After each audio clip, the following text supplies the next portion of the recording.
And when it was determined that we should sail into Italy, they delivered Paul and certain other prisoners unto one named Julius, a centurion of Augustus's band. And entering into a ship of Adramyttium, we launched, meaning to sail by the coast of Asia. One Aristarchus, a Macedonian of Thessalonica, being with us. And the next day we touched at Sidon, and Julius courteously entreated Paul, and gave him liberty to go unto his friends to refresh himself. And when we had launched from thence, we sailed under Cyprus, because the winds were contrary. And when we had sailed over the sea of Cilicia and Pamphylia, we came to Myra, a city of Lycia. And there the centurion found a ship of Alexandria, sailing into Italy, and he put us therein.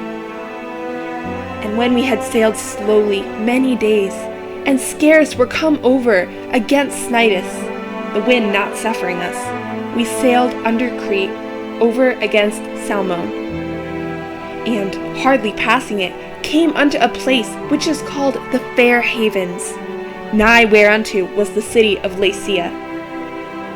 Now, when much time was spent, and when sailing was now dangerous, because the fast was now already past, Paul admonished them, and said unto them, Sirs, I perceive that this voyage will be with hurt and much damage, not only of the lading and ship, but also of our lives. Nevertheless, the centurion believed the master and owner of the ship more than those things which were spoken by Paul. And because the haven was not commodious to winter in, the more part advised to depart thence also, if by any means they might attain to Phoenice, and there to winter, which is an haven of Crete, and lieth toward the southwest and northwest. And when the south wind blew softly, supposing that they had obtained their purpose, loosing thence, they sailed close by Crete. But not long after, there arose against it a tempestuous wind called Euroclydon. And when the ship was caught, and could not bear up into the wind, we let her drive.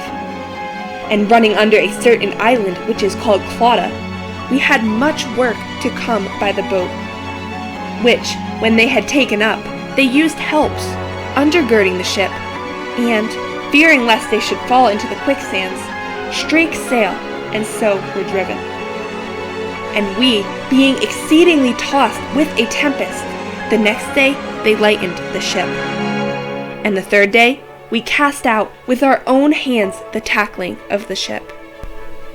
And when neither sun nor stars in many days appeared, and no small tempest lay on us, all hope that we should be saved was then taken away. But after long abstinence, Paul stood forth in the midst of them, and said, Sirs, ye should have hearkened unto me, and not have loosed from Crete, and to have gained this harm and loss. And now I exhort you to be of good cheer, for there shall be no loss of any man's life among you, but of the ship.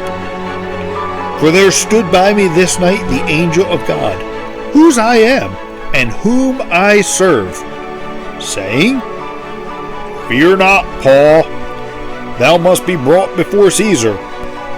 And lo, God hath given thee all them that sail with thee. Wherefore, sirs, be of good cheer, for I believe God, that it shall be even as it was told me. Howbeit, we must be cast upon a certain island.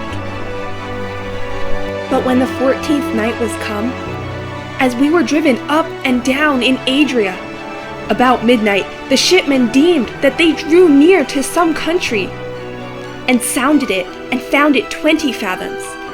And when they had gone a little further, they sounded again, and found it 15 fathoms.